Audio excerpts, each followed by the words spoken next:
Saat aku masuk ke toko oleh-oleh bersama ibu mertuaku, seorang kasir tiba-tiba mendekat dan berbisik dengan suara gemetar, "Hati-hati, mertuamu itu sebenarnya dia YouTuber." Aku panik, langsung masuk ke dalam mobil, dan 10 menit kemudian, aku melihat mertuaku. Sebelum mulai, yuk absen dulu di kolom komentar. Dari kota mana saja? Sobat Kisah? Jangan lupa like dan subscribe ya. Dukunganmu membuat channel ini terus berkembang dan bisa menyajikan cerita yang lebih seru. Terima kasih.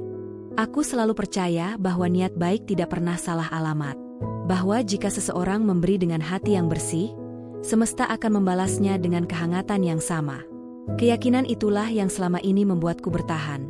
Bahkan ketika lelah, bahkan ketika hatiku sering terasa seperti rumah kosong yang dinginnya tak pernah benar-benar pergi. Namaku Nana. Seorang istri dari pria bernama Arman, dan seorang menantu dari wanita yang dipanggil semua orang dengan hormat sebagai Ibu Ningsih. Dari luar, hidupku mungkin terlihat biasa saja.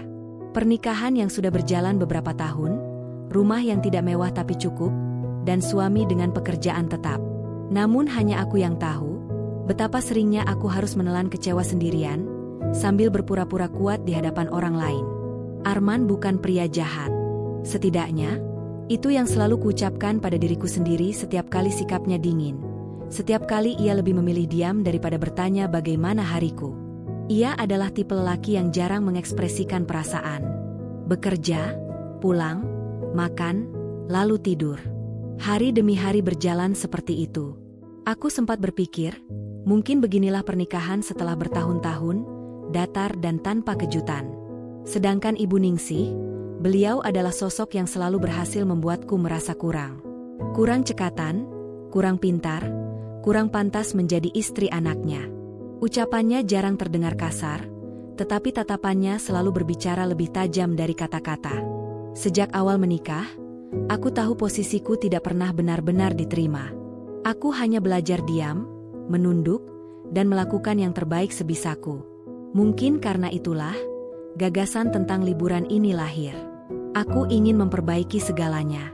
Aku ingin menghadirkan momen yang bisa kami kenang bersama, tanpa jarak, tanpa prasangka. Aku ingin, setidaknya sekali saja, melihat Ibu Ningsih tersenyum tulus kepadaku. Aku ingin Arman kembali menatapku seperti saat kami pertama kali menikah. Liburan ke Bali bukan ide yang muncul tiba-tiba. Itu adalah hasil dari malam-malam panjang, dari lembur tambahan, dari uang belanja yang kusembunyikan sedikit demi sedikit. Aku menyisihkan semuanya dengan diam-diam. Setiap kali rasa lelah datang, aku membayangkan wajah mereka saat mengetahui kejutan ini. Bayangan itu selalu memberiku kekuatan. Aku masih ingat malam ketika akhirnya aku memesan semuanya.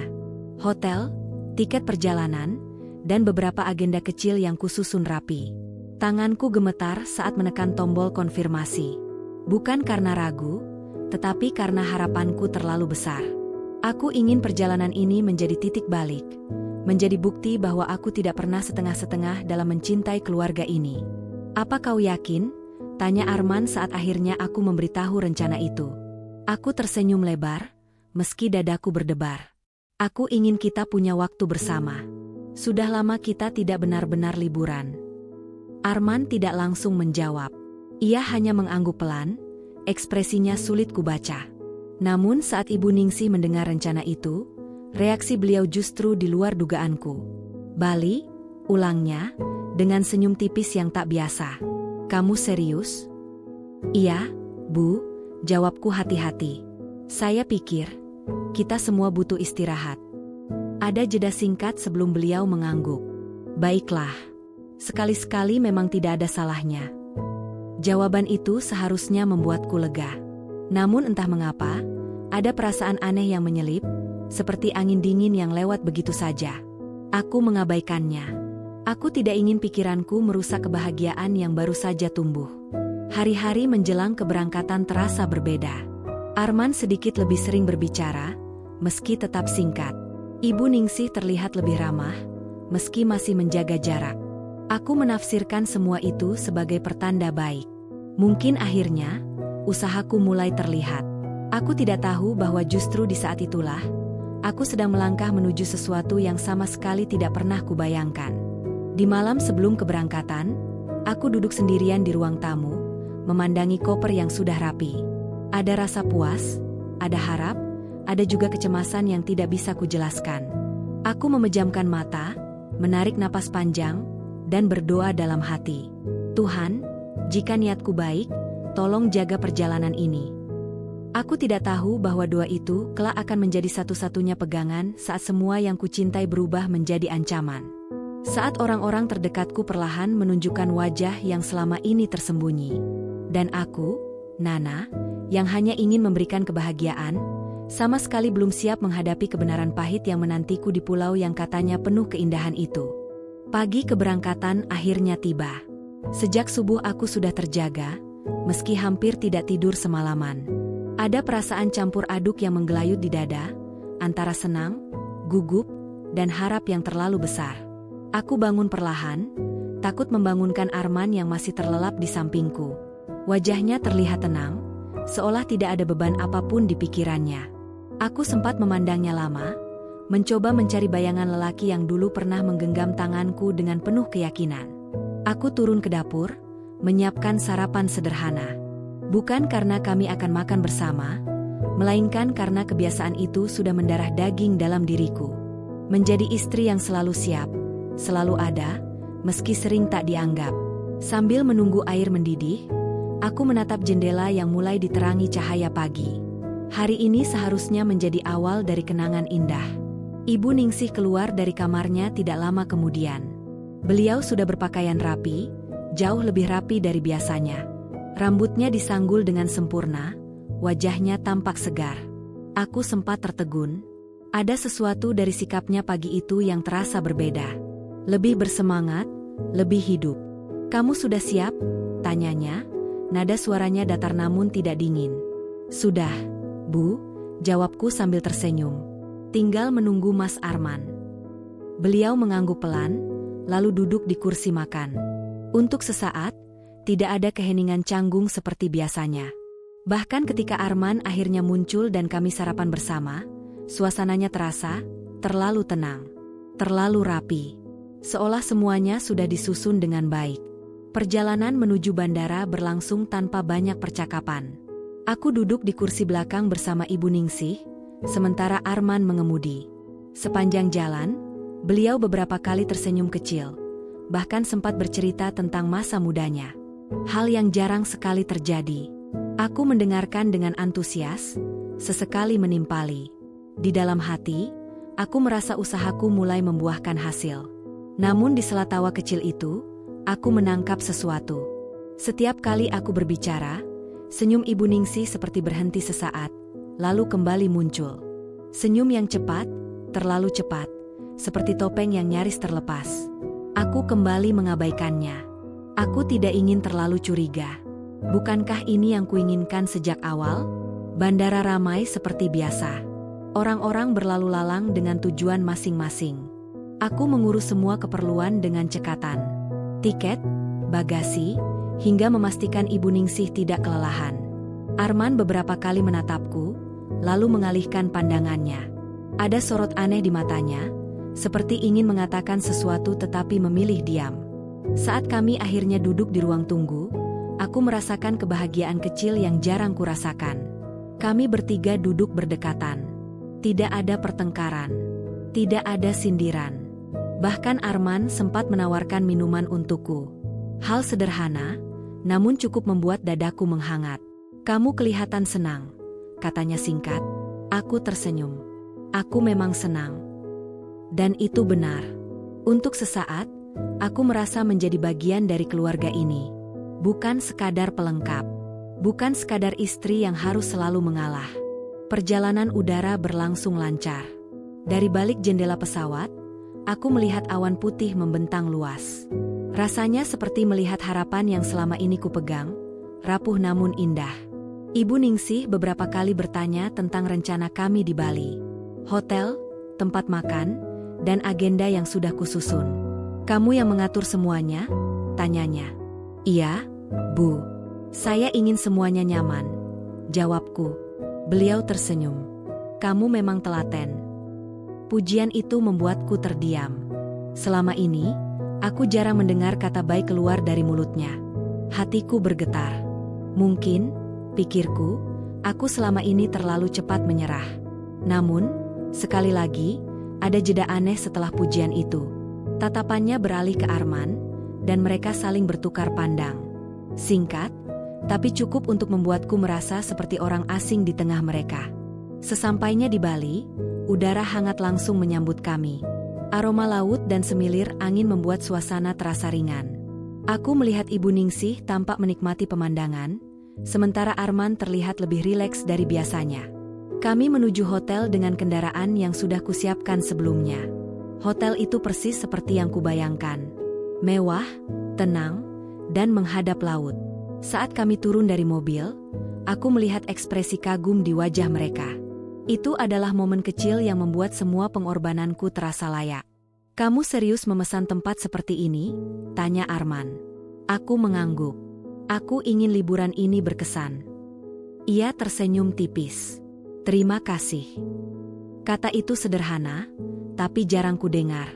Aku hampir lupa bagaimana rasanya dihargai. Namun sejak kami masuk ke kamar masing-masing, perasaan aneh itu kembali muncul. Ibu Ningsih meminta kamar yang terpisah, sedikit lebih jauh dari kamarku dan Arman. Alasannya sederhana, ingin lebih tenang. Aku tidak mempersoalkannya. Tapi entah mengapa, aku merasa jarak itu bukan kebetulan. Sore itu, kami duduk bersama di tepi kolam. Matahari mulai turun perlahan, menciptakan pantulan keemasan di permukaan air. Ibu Ningsih tertawa kecil saat membicarakan rencana makan malam. Arman tampak lebih banyak diam, namun tidak dingin. Aku menatap mereka berdua dan tersenyum. Dari luar, kami tampak seperti keluarga yang harmonis. Seperti keluarga yang bahagia. Tetapi di balik senyum-senyum itu, ada sesuatu yang tidak bisa kutangkap dengan jelas. Seperti bayangan tipis yang terus mengikuti, meski cahaya terlihat terang. Malam itu, sebelum tidur, aku berdiri di balkon kamar, memandangi laut yang gelap. Angin malam menyentuh wajahku dengan lembut. Aku memeluk diriku sendiri, mencoba menenangkan perasaan yang tiba-tiba terasa sesak. Aku terlalu sensitif, gumamku pelan. Ini hanya permulaan. Aku tidak tahu bahwa senyum-senyum hari itu, yang terlihat begitu sempurna, hanyalah pembuka dari sesuatu yang jauh lebih gelap. Dan bahwa liburan ini, yang kuharapkan menjadi perekat, justru perlahan membuka jurang yang selama ini tersembunyi di antara kami. Malam pertama kami di Bali datang dengan perlahan, seperti seseorang yang berjalan tanpa suara namun membawa banyak rahasia di punggungnya. Setelah matahari benar-benar tenggelam, langit berubah menjadi gelap kebiruan, dihiasi bintang-bintang yang tampak lebih dekat dari biasanya. Aku berdiri di depan cermin kamar hotel, merapikan rambutku dengan tangan gemetar yang berusaha kusamarkan. Aku memilih gaun sederhana berwarna lembut. Bukan karena ingin terlihat istimewa, tetapi karena aku ingin pantas. Selalu itu alasanku. Aku ingin pantas berada di samping Arman, pantas duduk satu meja dengan Ibu Ningsih, pantas menjadi bagian dari keluarga ini. Padahal, jauh di dalam hati, aku sering bertanya apakah kepantasan itu benar-benar pernah mereka rasakan tentang diriku. Ketika kami bertemu di restoran hotel, suasananya hangat dan mewah. Lampu-lampu temaram memantulkan cahaya keemasan di meja makan, suara debur ombak terdengar samar dari kejauhan. Ibu Ningsih tampak menikmati suasana itu. Wajahnya berseri, senyumnya lepas, seolah wanita yang selama ini kukenal telah berganti dengan sosok lain yang lebih ramah. "Tempatnya bagus," katanya sambil menyesap minuman. "Pilihanmu tidak buruk." Aku tersenyum, sedikit gugup. Saya senang ibu menyukainya. Arman duduk di seberangku, memperhatikan menu dengan saksama. Ia terlihat lebih santai dibanding hari-hari biasanya. Bahkan sesekali ia melontarkan candaan ringan yang membuat Ibu Ningsih tertawa. Aku ikut tertawa, meski di dalam hati ada perasaan asing yang sulit kujelaskan. Seperti penonton yang ikut tersenyum, tetapi tidak benar-benar terlibat. Makan malam berlangsung tanpa ketegangan berarti. Kami berbicara tentang hal-hal ringan, tentang tempat yang ingin dikunjungi, tentang cuaca, tentang makanan. Namun di sela percakapan itu, aku menangkap beberapa momen ganjil. Saat aku ke kamar kecil, aku melihat Arman dan Ibu Ningsih saling berbisik. Begitu aku kembali, Percakapan mereka terhenti begitu saja, digantikan senyum yang terlalu cepat. "Kalian sedang membicarakan apa?" tanyaku sambil duduk kembali. "Oh, tidak ada," jawab Arman cepat. "Hal sepele." Aku mengangguk, meski dadaku terasa mengeras. Aku tidak ingin merusak suasana. Aku sudah terlalu sering dicap sensitif, terlalu mudah tersinggung. Aku belajar menahan diri, menelan pertanyaan yang sebenarnya ingin keluar. Setelah makan malam, kami berjalan sebentar di sekitar hotel. Angin laut malam itu terasa sejuk, membawa aroma asin yang menenangkan. Ibu Ningsih terlihat bersemangat, sesekali berhenti untuk memandangi laut. Arman berjalan sedikit di depan kami, sesekali menoleh. "Aku tidak menyangka kamu akan mengajak ibu sejauh ini," katanya padaku. "Biasanya kamu tidak suka bepergian jauh." Aku tersenyum kecil. "Aku hanya ingin kita bersama." Ia tidak menjawab, hanya mengangguk pelan, lalu kembali berjalan. Aku menatap punggungnya, bertanya-tanya apakah kata-kataku benar-benar sampai kepadanya. Malam semakin larut. Kami berpisah di lorong kamar masing-masing. Ibu Ningsih masuk ke kamarnya dengan wajah yang terlihat puas. Sebelum pintu tertutup, beliau sempat menatapku lama. Tatapan itu tidak dingin, tidak juga hangat. Netral, namun entah mengapa membuatku tidak nyaman. "Selamat malam," katanya singkat. "Selamat malam, Bu," balasku. Di kamar, aku duduk di tepi ranjang, melepas alas kaki perlahan. Keheningan langsung menyergap. Arman masuk ke kamar mandi tanpa banyak bicara. Aku memandangi koper yang terletak di sudut ruangan, lalu menghela napas panjang. Aku seharusnya bahagia. Aku seharusnya merasa lega. Namun perasaan itu tidak kunjung datang. Sebaliknya, ada kegelisahan yang terus menggerogoti. Aku merasa seperti berada di panggung sandiwara, di mana semua orang memainkan peran masing-masing dengan terlalu sempurna. Saat Arman keluar dari kamar mandi, ia duduk di ranjang dan membuka ponselnya. Cahaya layar menerangi wajahnya yang tampak serius. Aku memperhatikannya dari sudut mata. "Mas," panggilku pelan. "HM," jawabnya tanpa menoleh. "Kamu senang dengan liburan ini?" Ia terdiam sejenak, lalu mengangguk. "Iya, lumayan." Jawaban itu singkat, hambar. Tidak ada antusiasme, tidak ada kehangatan. Aku mengangguk pelan, mencoba menerima. Aku tahu, aku tidak bisa memaksanya menjadi seseorang yang bukan dirinya. Malam semakin larut. Lampu kamar sudah diredupkan. Arman tertidur lebih dulu, sementara aku masih terjaga, memandangi langit-langit kamar. Suara ombak terdengar jelas, berirama, seperti detak jantung yang menenangkan sekaligus menegangkan. Entah dorongan dari mana, aku bangkit dari ranjang dan membuka pintu balkon. Angin malam menyapu wajahku, membawa udara segar yang membuatku sedikit lega. Dari kejauhan, aku melihat cahaya lampu dari balkon kamar Ibu Ningsih. Pintunya terbuka sedikit. Aku tidak berniat menguping. Sungguh, aku hanya berdiri, menikmati malam, hingga aku mendengar suara yang tidak asing. Suara Ibu Ningsih. Ia sedang berbicara dengan seseorang. Suaranya pelan, namun cukup jelas di keheningan malam. "Pastikan semuanya sesuai rencana," katanya. Aku terdiam. Dadaku berdegup lebih cepat. Aku mencondongkan tubuh sedikit, tanpa sadar. Ada suara lain yang menjawabnya. Suara seorang pria. Bukan suara Arman. Suara itu terdengar asing, rendah, dan tegas. "Tenang saja. Lokasinya bisa kita atur ulang," kata pria itu. "Di sana tidak akan ada yang curiga." Aku merasakan bulu kuduku meremang. Aku tidak tahu apa yang mereka bicarakan.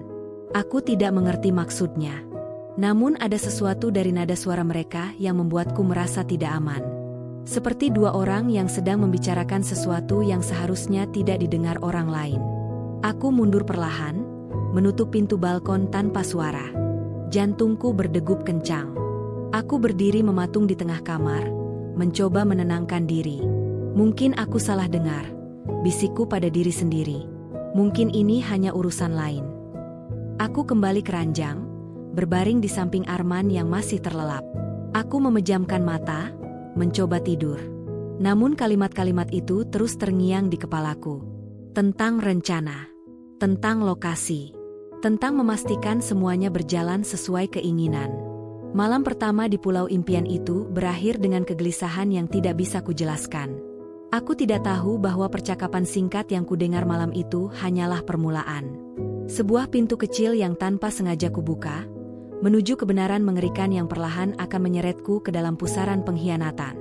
Dan aku, yang masih berusaha percaya, sama sekali belum siap menghadapi apa yang menantiku setelah ini. Aku terbangun dengan kepala terasa berat, seolah semalaman aku berlari tanpa henti dalam mimpi yang tak pernah selesai. Cahaya pagi menyelinap melalui celah tirai, memantul lembut di dinding kamar hotel. Suara ombak terdengar lebih jelas dari malam sebelumnya, namun tidak lagi menenangkan. Ada sesuatu yang tertinggal di dadaku sejak percakapan semalam, sesuatu yang membuat napasku terasa pendek. Arman masih tertidur di sampingku. Wajahnya tampak damai, kontras dengan kekacauan di pikiranku. Aku menatapnya lama, mencoba mencari jawaban di garis-garis wajah yang begitu kukenal. Apakah ia tahu tentang percakapan itu? Apakah ia terlibat? Pertanyaan-pertanyaan itu berputar tanpa arah, membuat kepalaku semakin pusing. Aku bangkit perlahan, mengambil ponsel, lalu keluar ke balkon. Udara pagi Bali menyambutku dengan hangat. Langit cerah, laut membentang luas, seolah tidak ada satupun hal buruk di dunia ini. Ironis. Keindahan itu justru membuat kegelisahanku semakin nyata. Aku mencoba meyakinkan diri bahwa aku hanya terlalu sensitif. Bahwa percakapan semalam bisa berarti apa saja. Mungkin urusan bisnis, mungkin rencana liburan lain. Namun ada satu hal yang tidak bisa kuabaikan. Nada suara Ibu Ningsih. Itu bukan nada santai. Itu nada seseorang yang sedang memastikan sesuatu yang penting, sesuatu yang tidak boleh gagal. Saat kami sarapan bersama di restoran hotel, suasana kembali terasa ringan. Ibu Ningsih tampak ceria, bahkan beberapa kali tertawa kecil. Arman terlihat lebih banyak tersenyum. Aku merasa seperti satu-satunya orang yang membawa beban tak terlihat di meja itu. Kita jalan ke pantai setelah ini, kata Ibu Ningsih. Udara pagi bagus untuk kesehatan. Aku mengangguk. Baik, Bu. Arman menatapku sekilas. Kamu kelihatan pucat. Tidak enak badan? Aku tersenyum tipis. Mungkin kurang tidur. Ia tidak bertanya lebih lanjut. Seperti biasa. Kami berjalan menyusuri pantai yang masih sepi. Pasir terasa lembut di bawah kaki, air laut menyentuh ujung jemariku. Ibu Ningsih berjalan sedikit di depan, Arman di sampingku. Untuk sesaat, semuanya terlihat normal. Terlalu normal. Namun aku mulai menyadari satu hal. Sejak pagi, Ibu Ningsih beberapa kali terlihat sibuk dengan ponselnya. Ia menjauh saat menerima panggilan, berbicara pelan, lalu kembali dengan ekspresi tenang. Aku memperhatikannya dari jauh, mencoba menangkap potongan kata, tetapi gagal. Siang itu, setelah makan dan kembali ke kamar masing-masing untuk beristirahat, kegelisahanku mencapai titik yang tidak bisa lagi kutahan. Ada dorongan aneh di dalam diriku, dorongan untuk memastikan bahwa aku tidak hanya berhalusinasi. Aku tidak ingin hidup dalam ketakutan tanpa alasan yang jelas. Aku keluar kamar dengan alasan ingin mencari minuman. Lorong hotel cukup lengang. Langkah kakiku terasa ragu, namun aku terus berjalan. Tanpa sadar, aku berhenti di dekat kamar Ibu Ningsih. Pintu kamarnya sedikit terbuka. Dari dalam, terdengar suara. Suara yang sama seperti malam sebelumnya. Aku terdiam. Jantungku berdegup begitu keras, hingga aku takut suaranya terdengar keluar. Aku tahu aku seharusnya pergi. Aku tahu ini salah. Namun kakiku seolah menolak bergerak. Aku tidak ingin ada kesalahan. Suara Ibu Ningsih terdengar jelas. Kali ini harus benar-benar selesai. Aku menahan napas. Ada suara pria yang menjawab, sedikit lebih pelan namun cukup terdengar. Tenang saja. Kami sudah memindahkan semuanya. Lokasi baru lebih aman. Aku merasakan dunia berputar. Kata-kata itu seperti palu yang menghantam kepalaku. Memindahkan. Lokasi baru. Aman. Mereka tidak sedang membicarakan hal sepele. Tidak mungkin. Aku tidak mau dia curiga, lanjut Ibu Ningsih. Anak itu terlalu polos. Tapi jangan sampai dia sadar sebelum waktunya. Anak itu, aku. Tanganku gemetar hebat. Aku mundur selangkah, hampir kehilangan keseimbangan. Nafasku tersengal, dadaku terasa sesak. Aku menutup mulutku dengan tangan, takut jika Isa akan keluar tanpa bisa kutahan. Aku tidak tahu berapa lama aku berdiri di sana, mendengarkan potongan percakapan yang perlahan merobek duniaku. Aku hanya tahu satu hal. Percakapan itu bukan tentang bisnis. Bukan tentang liburan. Itu tentang aku. Tentang sesuatu yang tidak ingin mereka aku ketahui. Aku berlari kecil kembali ke kamarku, mengunci pintu, lalu bersandar di sana sambil terengah-engah. Kakiku terasa lemas, tubuhku gemetar tanpa henti. Aku merosot ke lantai, memeluk lututku, mencoba memahami apa yang baru saja kudengar. Mereka ingin mencelakaiku, bisikku lirih. Kalimat itu terdengar asing, tidak masuk akal. Ibu Ningsih, yang selama ini hanya kupikir dingin dan sulit didekati. Arman, suamiku sendiri.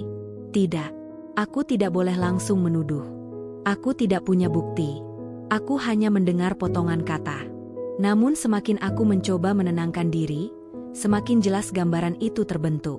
Senyum-senyum yang terlalu sempurna. Perubahan sikap yang mendadak. Liburan yang terlalu mudah disetujui. Semua itu tiba-tiba terasa seperti bagian dari sesuatu yang lebih besar.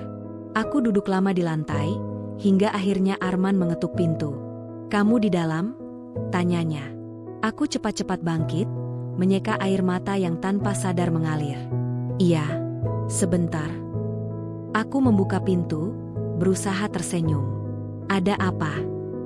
"Kita mau keluar sebentar. Ibu sudah menunggu." Aku mengangguk, meski hatiku menolak. Setiap detik berada di dekat mereka kini terasa menakutkan. Aku mengenakan sandal dengan tangan masih gemetar, lalu mengikuti Arman keluar.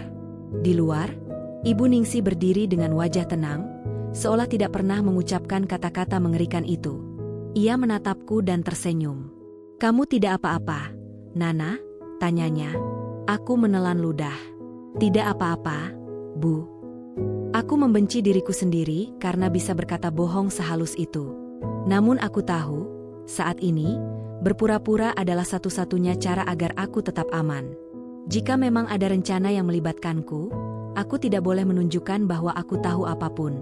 Sore itu, aku berjalan di antara mereka dengan perasaan asing. Setiap kata terdengar seperti sandiwara. Setiap senyum terasa seperti pisau tersembunyi. Aku mulai menyadari bahwa liburan ini bukan lagi tentang kebersamaan. Ini adalah panggung, dan aku mungkin sedang diposisikan sebagai korban tanpa pernah diberi naskah. Malam kembali turun.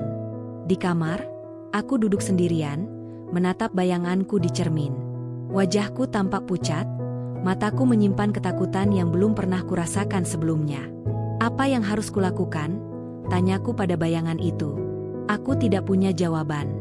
Yang ku tahu hanyalah satu. Mulai saat ini, aku tidak boleh lengah.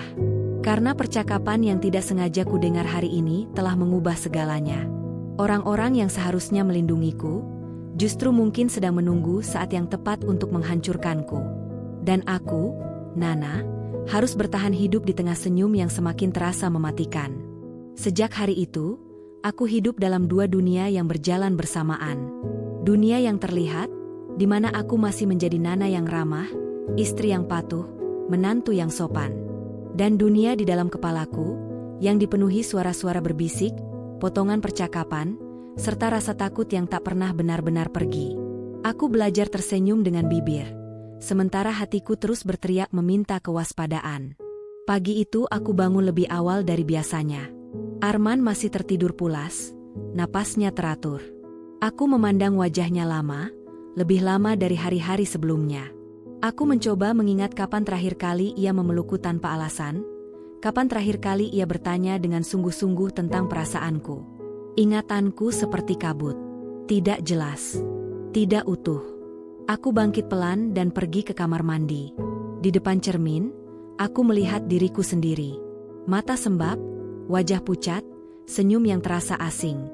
Aku menyiram wajah dengan air dingin, berharap kegelisahan itu ikut hanyut. Namun yang tersisa justru kesadaran baru. Aku tidak bisa lagi menutup mata. Saat sarapan, aku memperhatikan setiap gerak-gerik mereka. Ibu Ningsih duduk dengan sikap anggun, menyantap makanannya dengan tenang. Arman membaca sesuatu di ponselnya, sesekali mengetik cepat. Mereka tampak seperti dua orang yang tidak memiliki beban apapun. Seolah hanya aku yang membawa rahasia gelap di meja itu. Kita pergi ke tempat yang lebih sepi hari ini, kata Ibu Ningsih tiba-tiba. Aku ingin melihat sisi Bali yang tidak terlalu ramai. Aku mengangkat wajah, berusaha tetap tenang. Tempat seperti apa, Bu? Ia tersenyum. Nanti kamu juga tahu. Jawaban itu membuat dadaku mengencang. Aku melirik Arman, berharap menemukan petunjuk di wajahnya. Namun ia hanya mengangguk setuju, tanpa banyak bicara. Seperti seseorang yang sudah mengetahui rencana itu jauh sebelum aku bertanya. Perjalanan hari itu terasa panjang. Kami menempuh jalan yang semakin jauh dari keramaian. Bangunan mulai jarang, pepohonan semakin rapat. Aku duduk di kursi belakang, tanganku saling menggenggam erat. Setiap tikungan terasa seperti membawa kami lebih dalam ke tempat yang tidak kukenal, bukan hanya secara fisik, tetapi juga emosional. Mas, panggilku pelan, kita mau kemana? Tempat yang bagus, jawabnya singkat. Tenang saja. Tenang. Kata itu terdengar seperti ironi. Bagaimana aku bisa tenang ketika semua naluriku berteriak agar aku waspada? Sesampainya di lokasi, aku melihat sebuah area yang indah namun sunyi. Laut terbentang luas, tebing menjulang tinggi, dan hampir tidak ada orang di sekitar. Pemandangannya memang menakjubkan, tetapi kesunyian itu terasa menekan. Seperti tempat yang sengaja dipilih untuk sesuatu yang tidak ingin disaksikan banyak mata. Ibu Ningsih tampak puas. Tempat ini cocok, katanya pelan, seolah berbicara pada dirinya sendiri. Aku pura-pura tidak mendengar, meski kata-kata itu terus bergema di kepalaku. Kami berjalan menyusuri area tersebut. Aku berusaha tetap dekat dengan Arman, meski jarak di antara kami terasa semakin jauh. Di satu momen, aku melihat Ibu Ningsih berhenti dan menerima panggilan. Ia menjauh, berbicara dengan suara rendah. Aku tidak bisa mendengar jelas, tetapi ekspresi wajahnya cukup membuatku merinding. Fokus, tegas, tidak ada senyum palsu. Aku mulai menyusun kepingan-kepingan di kepalaku. Percakapan malam itu, percakapan di lorong, perubahan lokasi, tempat sepi. Semua itu membentuk gambaran yang semakin jelas, meski aku masih menolak mempercayainya sepenuhnya. Malamnya, aku hampir tidak menyentuh makanan. Arman memperhatikanku sekilas. Kamu kenapa? Tanyanya. Tidak apa-apa, jawabku cepat. Hanya sedikit lelah. Ia mengangguk, lalu kembali diam. Diamnya kali ini terasa berbeda. Lebih berat. Seolah ia tahu ada jarak yang menganga di antara kami, tetapi memilih untuk tidak menjembataninya. Setelah makan malam, aku berpura-pura ingin berjalan-jalan sebentar di sekitar hotel. Sebenarnya, aku ingin berpikir. Aku duduk di bangku taman, menatap langit malam yang dipenuhi bintang. Di sana, aku mulai mengingat kembali semua yang pernah terjadi sejak awal pernikahanku. Aku teringat bagaimana Ibu Ningsih selalu mempertanyakan segala keputusanku. Bagaimana Arman sering berpihak pada ibunya tanpa benar-benar mendengarkanku. Bagaimana aku sering merasa sendirian meski tidak pernah benar-benar sendiri. Semua itu dulu kupikir sebagai ujian kesabaran. Kini, aku mulai melihatnya sebagai pola. Mungkin aku memang terlalu polos. Gumamku, aku menyadari satu hal penting. Jika memang ada rencana yang melibatkanku, maka aku tidak boleh tinggal diam. Aku tidak boleh terus menjadi Nana yang selalu mengalah. Namun di sisi lain, aku juga tidak bisa bertindak gegabah. Aku tidak tahu sejauh mana rencana itu, siapa saja yang terlibat, dan kapan akan dijalankan. Aku kembali ke kamar dengan langkah pelan. Arman sudah berbaring, menatap langit-langit. Lampu belum dimatikan. Kamu lama, katanya. Aku butuh udara, jawabku. Ia menoleh, menatapku sejenak. Ada sesuatu di matanya. Keraguan, atau mungkin rasa bersalah. Aku tidak tahu. Yang ku tahu, aku tidak lagi bisa melihatnya dengan cara yang sama. Aku berbaring membelakangi Arman, berpura-pura tidur. Di dalam gelap, aku membiarkan pikiranku bekerja. Jika mereka berpikir aku tidak tahu apa-apa, maka itu adalah keuntunganku. Aku harus tetap terlihat lemah, agar tidak dicurigai. Aku harus mengamati, mendengar, dan menunggu. Babak ini belum berakhir. Justru baru dimulai. Malam itu, aku membuat keputusan dalam diam.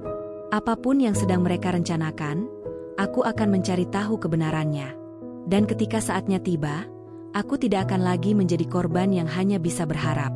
Karena kebenaran, meski menyakitkan, kini mulai terbentuk di hadapanku. Dan bersamanya, lahir tekad baru di dalam diriku. Tekad untuk bertahan hidup, apapun harganya. Aku tidak lagi menghitung hari sejak pagi itu. Waktu terasa melebur, seperti pasir yang terus mengalir tanpa bisa kugenggam. Yang ada hanya kewaspadaan. Setiap langkah, setiap tatapan, setiap kata yang keluar dari mulut mereka, kini kuletakkan dalam satu bingkai besar bernama kecurigaan. Dan bingkai itu semakin penuh, semakin jelas, hingga aku tak bisa lagi menyangkal apapun. Pagi itu udara terasa lebih panas dari biasanya. Matahari Bali bersinar terik, namun dingin justru menjalar di tulang belakangku. Arman terlihat sibuk sejak bangun tidur. Ia lebih sering memeriksa ponselnya, keluar masuk kamar dengan alasan menerima panggilan. Ibu Ningsih pun tidak kalah gelisah, meski ia menyembunyikannya dengan rapi di balik sikap tenangnya. Kita pindah tempat siang ini, kata Ibu Ningsih saat sarapan, suaranya datar. Aku sudah tidak terlalu nyaman di hotel ini. Aku hampir menjatuhkan sendokku. Pindah, ulangku pelan. Kemana, Bu? Ke tempat yang lebih tenang. Lebih pribadi, jawabnya sambil menatapku lurus. Tatapan itu membuatku ingin berteriak. Ada sesuatu di sana, bukan kebencian yang meledak-ledak, melainkan keyakinan dingin seseorang yang merasa sudah berada di atas angin. Aku menunduk, berpura-pura mengaduk makanan. Mas Arman sudah setuju. Lanjutnya, aku menoleh ke suamiku. Ia mengangguk singkat, tanpa berani menatap mataku. Detik itu juga, potongan-potongan yang selama ini berserakan di kepalaku akhirnya menyatu. Ini bukan rencana mendadak. Ini telah dibicarakan, disepakati, disusun dengan rapi. Dan aku adalah bagian dari rencana itu. Perjalanan siang itu terasa seperti perjalanan menuju ujung jurang. Mobil melaju semakin jauh dari keramaian. Jalanan mengecil, pepohonan semakin rapat, dan sinyal ponsel perlahan menghilang. Aku duduk di belakang, memeluk tas kecilku erat-erat.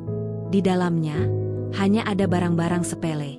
Namun ponselku sengaja kusimpan dalam mode senyap, seolah itu satu-satunya senjata yang kupunya. Kami tiba di sebuah villa terpencil. Bangunannya indah, menghadap laut, tetapi terasa terlalu sunyi. Tidak ada suara kendaraan, tidak ada orang berlalu lalang. Hanya angin, ombak, dan keheningan yang menekan. Villa itu berdiri sendiri, seperti sengaja disembunyikan dari dunia luar. Tempatnya bagus, kata Arman, mencoba terdengar santai. Aku tersenyum tipis. Iya, sepi sekali. Ibu Ningsih tersenyum. Senyum yang membuat perutku terasa melilit. Justru itu yang ibu suka. Kami masuk. Villa itu luas, dengan beberapa kamar terpisah. Ibu Ningsih memilih kamar yang paling dekat dengan pintu keluar, sementara aku dan Arman mendapat kamar di bagian dalam. Penempatan itu terasa seperti simbol. Seolah jalur keluar sudah disiapkan untuk siapa, dan jalur buntu untuk siapa. Sore itu, aku berpura-pura kelelahan dan memilih beristirahat di kamar. Padahal, aku menempelkan telingaku ke dinding, mencoba mendengar apapun. Beberapa kali terdengar suara langkah, suara pintu dibuka, lalu ditutup pelan. Hingga akhirnya, suara yang kutunggu itu datang. Suara Ibu Ningsih. Ia berbicara dengan seseorang di ruang tengah. Aku mengenali suara pria itu. Suara yang sama dari malam pertama. Suara yang membuatku sulit tidur sejak hari itu. Kapan? Tanya pria itu. Malam ini, jawab Ibu Ningsih tanpa ragu. Semuanya sudah siap. Arman tahu apa yang harus dia lakukan. Jantungku berhenti berdetak. Apa dia tidak curiga? Tanya pria itu lagi. Tidak, jawabnya tenang. Dia selalu terlalu percaya. Itu kelemahannya. Tanganku gemetar hebat. Aku menutup mulutku agar tidak bersuara. Setiap kata yang keluar dari mulut mereka terasa seperti pisau yang menusuk berulang kali. Arman tahu. Arman terlibat. Bukan hanya diam. Bukan hanya membiarkan. Ia tahu apa yang akan terjadi padaku. Lokasinya aman? Tanya pria itu. Aman. Tebing di belakang villa itu. Tidak ada kamera. Tidak ada orang. Jawab Ibu Ningsih. Kecelakaan kecil. Semua orang akan percaya. Kecelakaan. Kata itu menggema di kepalaku. Lututku melemas. Aku merosot ke lantai, menahan napas, menahan tangis, menahan segala sesuatu yang ingin keluar bersamaan. Dunia yang selama ini kupertahankan runtuh seketika. Tidak ada lagi ruang untuk menyangkal. Tidak ada lagi harapan bahwa ini semua salah paham. Aku bukan hanya tidak diinginkan. Aku ingin disingkirkan. Aku tidak tahu berapa lama aku duduk di sana, memeluk lutut, hingga suara langkah mendekat. Aku buru-buru bangkit, menyeka air mata, dan berbaring di ranjang, berpura-pura tertidur. Pintu kamar terbuka. Arman masuk. Kamu tidur? Tanyanya pelan. Iya, jawabku lirih, berpura-pura mengantuk. Ia duduk di tepi ranjang. Aku bisa merasakan berat tubuhnya, jarak di antara kami yang terasa seperti jurang. Tangannya hampir menyentuh rambutku, lalu ditarik kembali. Ada jeda panjang, hening, penuh dengan hal-hal yang tidak terucap. Kita makan malam nanti, katanya akhirnya. Baik, jawabku singkat. Saat ia keluar, air mata yang kutahan akhirnya jatuh. Tanpa suara, tanpa isak. Aku menangis dengan seluruh tubuhku, namun tetap diam. Karena aku tahu, mulai saat ini, satu kesalahan kecil saja bisa membuat rencana mereka berjalan lebih cepat. Malam itu, aku berdiri di balkon villa, menatap laut yang gelap. Tebing yang mereka bicarakan ada di sebelah kanan, samar terlihat dalam cahaya bulan. Tempat yang indah, sekaligus mematikan. Aku memejamkan mata, menarik napas panjang. Aku tidak akan mati di sini, bisikku pada diri sendiri. Bab ini adalah titik balik. Rencana itu kini terbongkar sepenuhnya. Tidak lagi berupa bayangan atau dugaan, melainkan kenyataan pahit yang berdiri tepat di hadapanku. Aku tahu, waktu semakin sempit. Dan mulai saat ini, aku tidak hanya harus berpura-pura tidak tahu. Aku harus melawan. Malam itu aku hampir tidak tidur. Setiap kali memejamkan mata, bayangan tebing itu muncul, disertai suara ombak yang menghantam batu dengan keras, seolah mengingatkanku bahwa waktu tidak lagi berpihak. Aku berbaring membelakangi Arman, menjaga napasku tetap teratur agar ia mengira aku terlelap. Padahal pikiranku bekerja tanpa henti, menyusun kemungkinan demi kemungkinan, mencari celah kecil apapun untuk bertahan hidup. Aku tidak lagi punya ruang untuk panik. Ketakutan justru harus kusembunyikan lebih dalam daripada sebelumnya. Jika mereka tahu aku sudah mendengar semuanya, maka segalanya akan berakhir lebih cepat. Aku harus menjadi Nana yang sama seperti kemarin. Nana yang polos. Nana yang patuh. Nana yang tidak pernah menaruh curiga. Pagi menjelang dengan cahaya pucat. Arman bangun lebih dulu, lalu pergi ke kamar mandi. Aku menatap punggungnya yang menjauh, dada terasa perih. Lelaki itu adalah orang yang dulu bersumpah akan melindungiku. Kini, ia justru menjadi bagian dari rencana yang ingin menghilangkan nyawaku. Aku tidak tahu apa yang lebih menyakitkan, niat jahat itu sendiri, atau kenyataan bahwa aku pernah mempercayainya sepenuh hati. Saat kami sarapan di ruang makan villa, Ibu Ningsih sudah duduk dengan tenang, mengenakan pakaian rapi seolah hari ini adalah hari biasa. Tidak ada raut gelisah, tidak ada tanda-tanda bahwa malam ini adalah malam penentuan bagiku. Kamu terlihat segar, katanya sambil menatapku. Tidurmu nyenyak? Aku memaksakan senyum. Lumayan, Bu. Ia mengangguk puas, lalu menyeruput minumannya. Aku memperhatikan setiap gerakannya. Cara ia memegang cangkir, cara ia meletakkannya kembali ke meja. Semuanya terkendali, terencana. Seperti seseorang yang sudah tahu hasil akhirnya. Hari itu mereka mengajakku berjalan-jalan di sekitar villa. Aku mengikuti dengan langkah pelan, memastikan jarakku tidak terlalu dekat dengan tebing. Setiap kali kami mendekati area itu, jantungku berdegup lebih kencang. Aku berpura-pura tertarik pada pemandangan, pada bunga-bunga liar yang tumbuh di sela bebatuan, pada apapun yang bisa menjadi alasan untuk berhenti. "Kamu tidak takut ketinggian, kan?" tanya Arman tiba-tiba. Aku menoleh, menatapnya dengan wajah polos. "Sedikit." Ia tersenyum tipis. "Pemandangannya bagus dari sana." Aku mengangguk, meski seluruh tubuhku menolak. Dalam hati, aku mencatat satu hal penting. Mereka ingin aku berada di dekat tebing. Itu berarti rencana mereka tidak akan lama lagi dijalankan. Siang itu, aku mencari alasan untuk kembali ke villa lebih dulu. Aku bilang kepalaku pusing. Ibu Ningsih terlihat sedikit kecewa, namun tidak memaksa.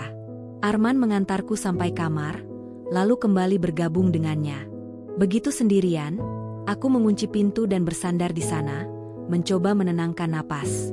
Aku tahu aku tidak bisa mengandalkan siapapun. Tidak ada teman, tidak ada keluarga. Aku berada di tempat asing, dengan orang-orang yang ingin aku lenyap.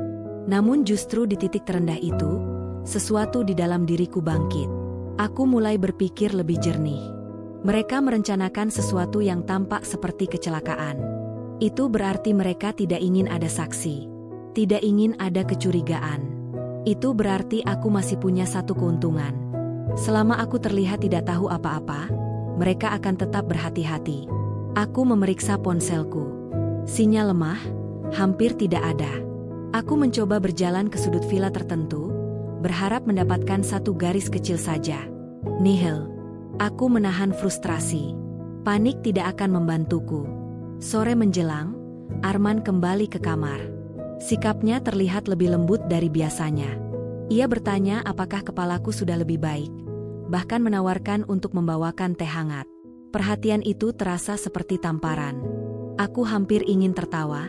Betapa mudahnya ia berperan sebagai suami yang peduli, sementara di balik itu ia menunggu saat aku tidak lagi bernapas.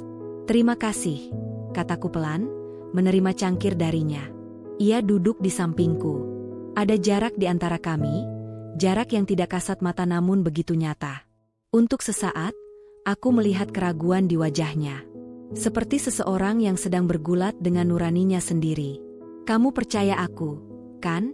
tanyanya tiba-tiba. Pertanyaan itu membuat darahku terasa dingin. Aku menoleh, menatap matanya. Di sana ada sesuatu yang tidak ingin ia akui. Ketakutan, mungkin. Atau rasa bersalah. "Tentu," jawabku lembut. "Kamu suamiku." Kalimat itu seperti pisau bermata dua. Aku menggunakannya sebagai tameng, sementara ia mungkin menggunakannya sebagai pembenaran. Malam semakin dekat. Ibu Ningsih mengusulkan makan malam di luar villa, di area dekat tebing.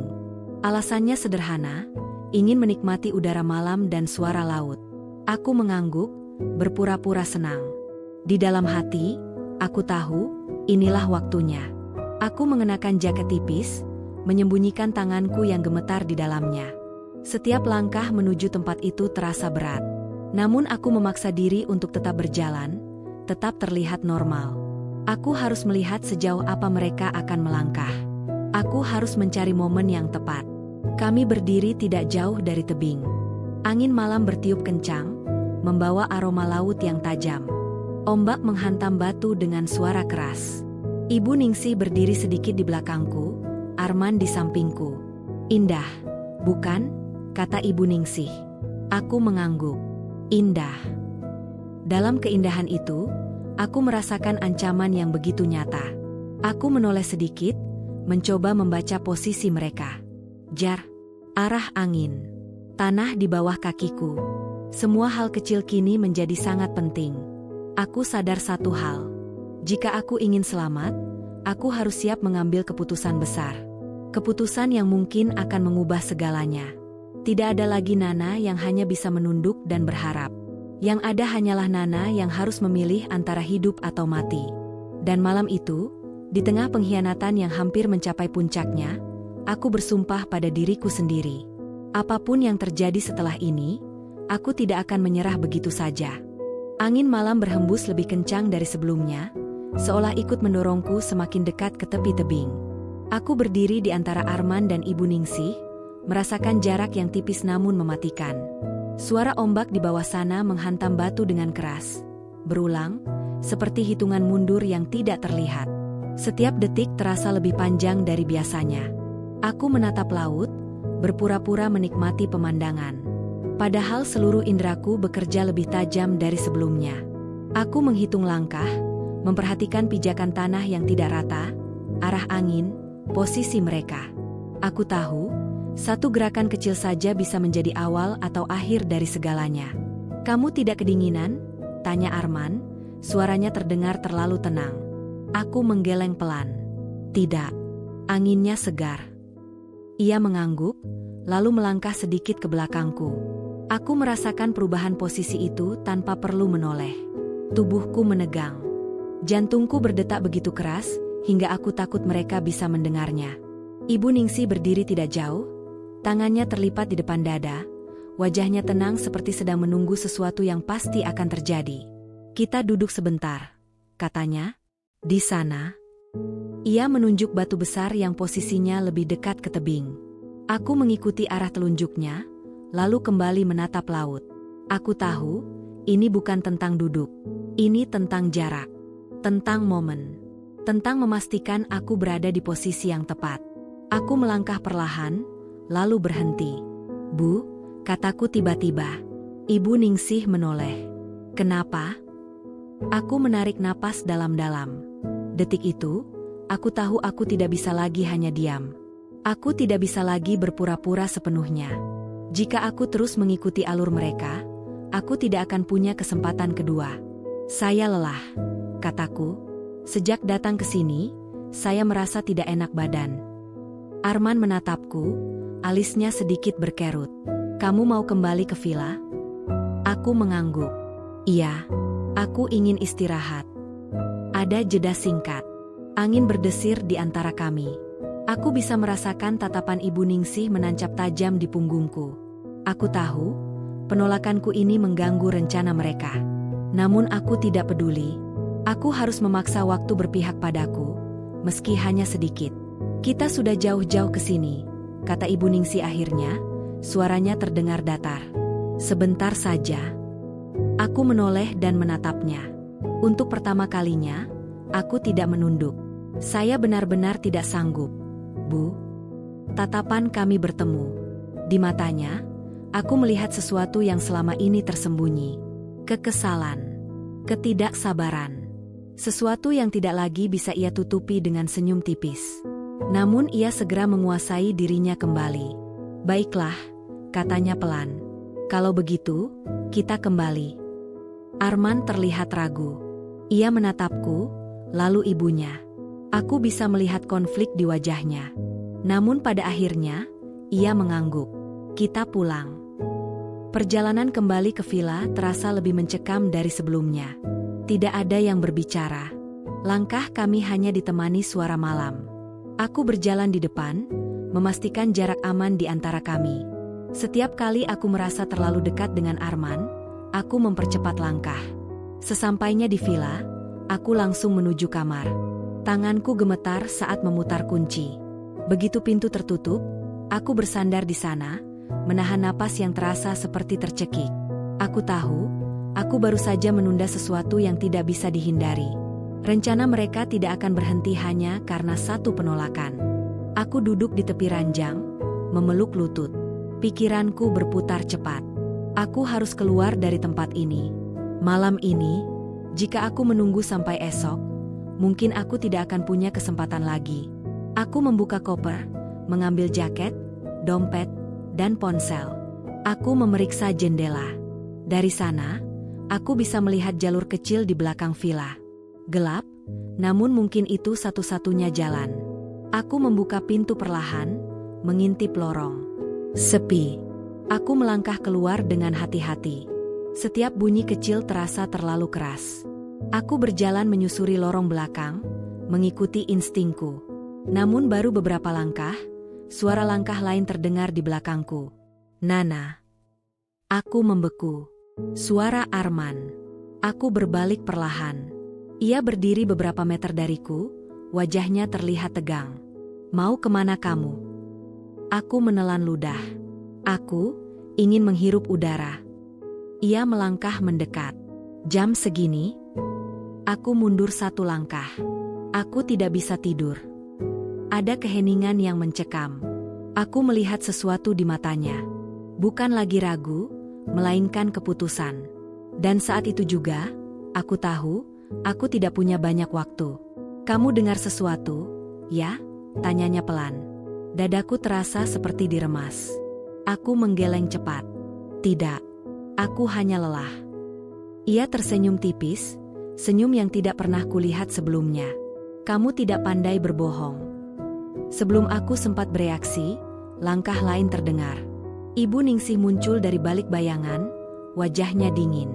Tidak ada lagi kepura-puraan. Kamu seharusnya tidak mencoba pergi, katanya. Aku mundur, punggungku hampir menyentuh dinding. Kenapa, Bu? Ia menatapku lama. Karena semuanya sudah diatur. Kalimat itu menghantamku dengan keras. Aku tahu, inilah puncaknya. Tidak ada lagi jalan untuk berpura-pura. Tidak ada lagi sandiwara. Kenapa aku? Tanyaku, suaraku bergetar. Ibu Ningsih tersenyum kecil. Karena kamu ada di tempat yang salah, dengan peran yang tidak pernah cocok. Arman berdiri di sampingnya, diam. Diam yang lebih menyakitkan daripada kata-kata apapun. Aku menatap mereka berdua. Air mata menggenang, namun aku menahannya. Aku istrimu, kataku pada Arman. Aku menantumu, kataku pada Ibu Ningsih. Apa itu tidak cukup? Tidak ada jawaban. Hanya keheningan yang mematikan. Dan di detik itulah, aku menyadari satu hal yang mengerikan sekaligus membebaskan. Aku tidak lagi punya apapun untuk dipertahankan selain hidupku sendiri. Aku berbalik dan berlari. Langkah kakiku menghantam tanah dengan keras. Aku mendengar teriakan di belakangku, suara langkah yang mengejar. Aku tidak menoleh. Aku hanya berlari, mengikuti jalur gelap yang nyaris tidak terlihat. Ranting mencakar kakiku, napasku terengah, namun aku terus bergerak. Aku tidak tahu kemana aku akan sampai. Aku tidak tahu apakah aku akan selamat. Yang ku tahu hanyalah satu. Malam penentuan ini akan mengubah segalanya. Entah aku keluar dari tempat ini sebagai wanita yang selamat, atau sebagai nama yang akan disebut sebagai kecelakaan. Aku berlari tanpa arah yang jelas. Kegelapan menelan hampir seluruh pandanganku, hanya diterangi cahaya bulan yang sesekali menembus celah dedaunan. Nafasku terengah, paru-paruku terasa seperti terbakar, namun kakiku terus bergerak seolah digerakkan oleh naluri paling purba. Bertahan hidup. Di belakangku, suara langkah terdengar semakin jauh, lalu menghilang.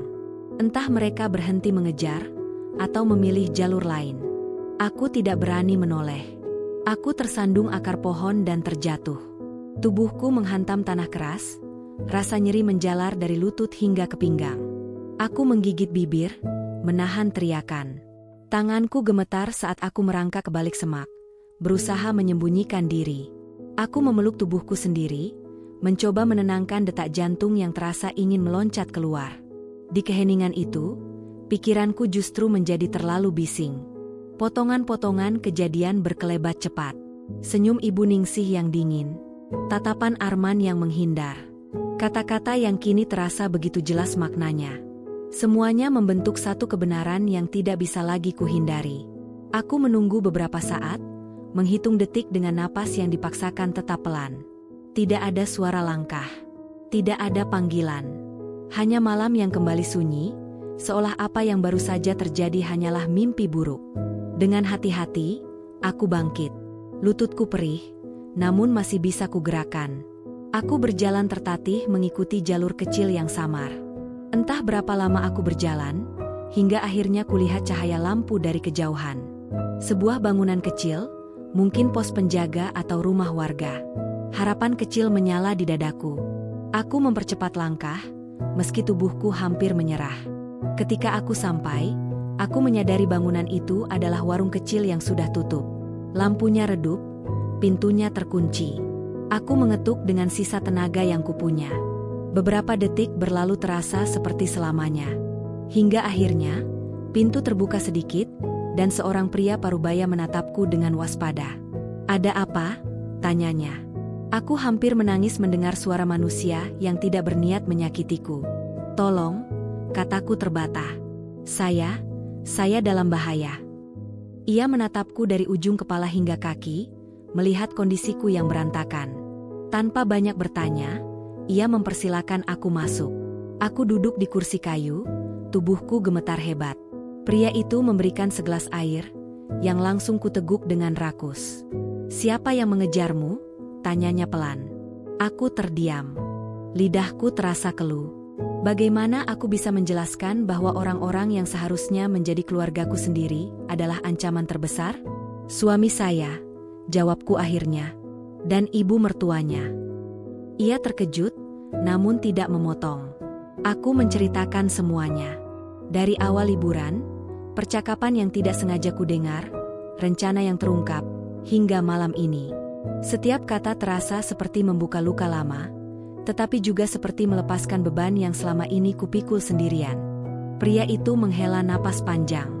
"Kamu tidak bisa kembali ke sana," katanya tegas.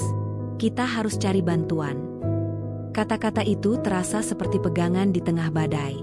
Untuk pertama kalinya sejak semuanya terungkap, aku merasa tidak sendirian. Tidak lama kemudian, beberapa orang datang. Wajah-wajah asing yang membawa rasa aman. Aku dibawa ke tempat yang lebih terang, lebih ramai.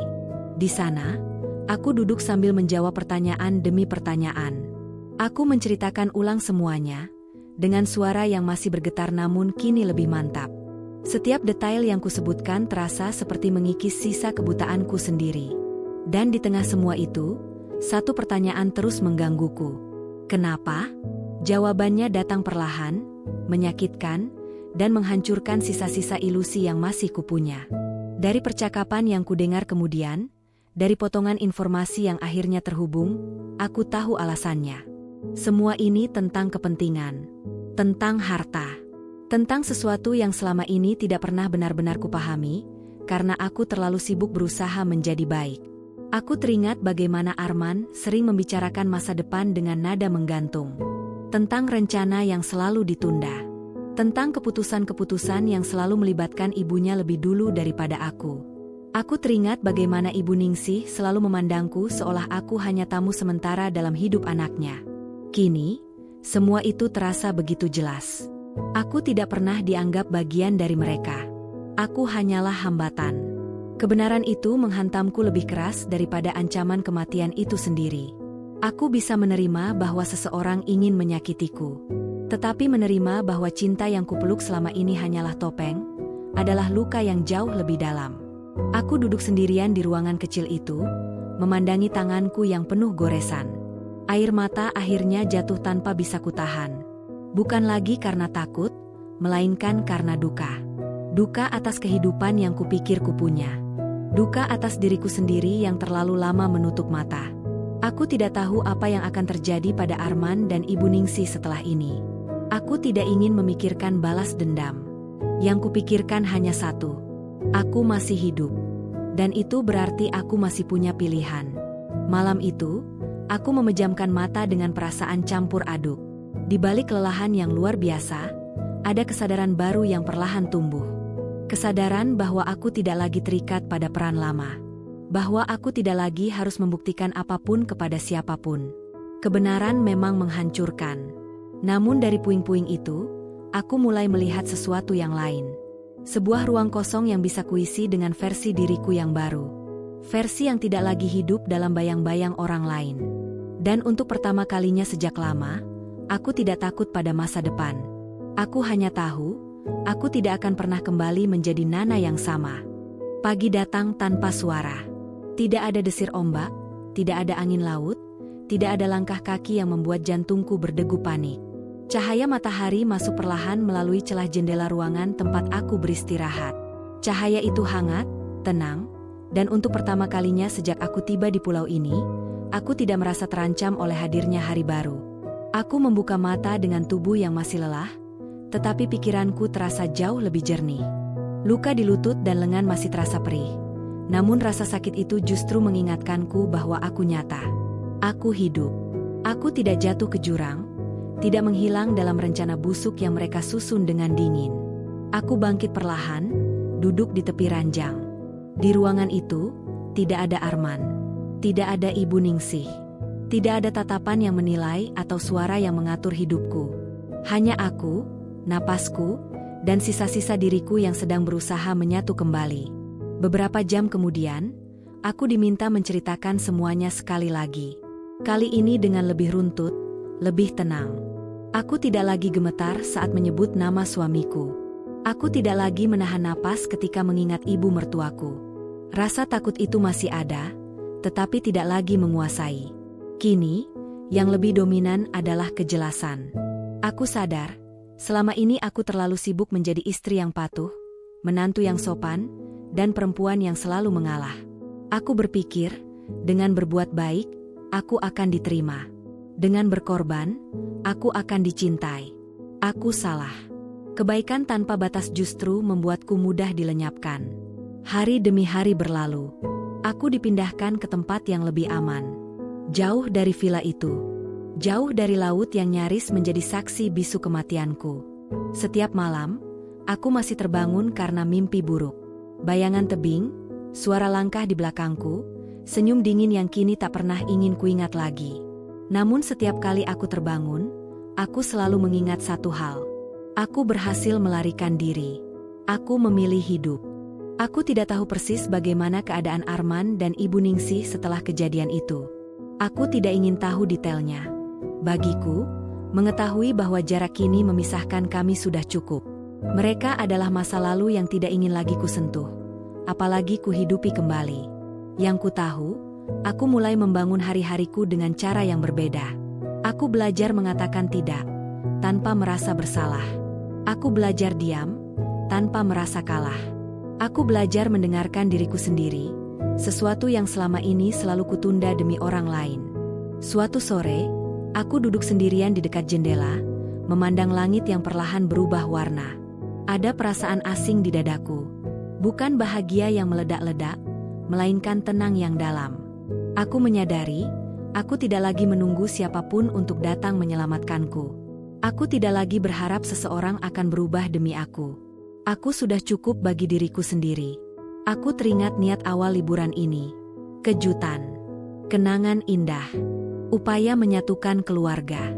Ironisnya, perjalanan ini justru memisahkanku dari segalanya. Namun dari perpisahan itulah, aku menemukan diriku yang sesungguhnya. Perempuan yang selama ini tersembunyi di balik peran, tuntutan, dan rasa takut kehilangan. Aku tidak menyesali keputusanku membawa mereka ke Bali. Jika bukan karena perjalanan itu, aku mungkin tidak akan pernah membuka mata. Aku mungkin akan terus hidup dalam sangkar emas yang perlahan menutup napasku, hingga suatu hari aku benar-benar tidak sempat melarikan diri. Kini, aku melangkah ke depan dengan langkah yang masih pelan, namun pasti. Masa depanku belum jelas. Banyak hal yang masih harus kuhadapi. Namun satu hal sudah kupastikan. Aku tidak akan lagi menyerahkan hidupku pada tangan orang lain. Aku berdiri, menarik napas panjang, lalu tersenyum kecil. Bukan senyum palsu untuk menyenangkan siapapun. Senyum itu untuk diriku sendiri. Untuk Nana yang pernah hampir hilang. Untuk Nana yang kini memilih bertahan. Dari abu pengkhianatan, aku bangkit. Tidak sebagai korban. Tidak sebagai istri yang ditinggalkan. Melainkan sebagai perempuan yang akhirnya berani hidup atas namanya sendiri. Dan di sanalah kisah ini berakhir. Bukan dengan kematian, bukan dengan dendam, melainkan dengan sebuah awal baru yang lahir dari keberanian untuk memilih hidup.